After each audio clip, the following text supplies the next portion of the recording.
Nagubot ng gyud sa national panbisan Marcos ako, nagpabilin akong amigo sa mga Duterte.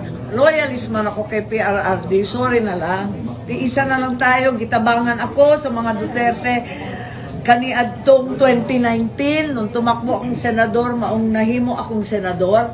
Mas kasama man ako sa hugpong, kasama ni Vice Gov Tyron, uban-uban man kami ng kampanya.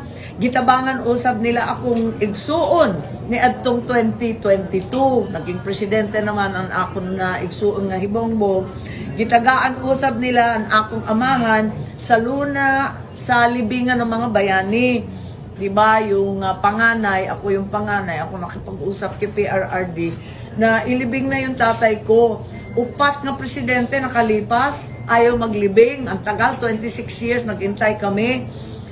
Pati yung isang presidente na pinsan niya, ayaw ilibing yung tatay ko. Si PRRD lang naglibing. Busa dakon, akong kabubuton kanila. Nagkagubot yun kay daghan mga ambisyoso na gusto mamahimong presidente karong 2028, nagmamadali. Sana wag naman nila guluhin pati si Bongbong.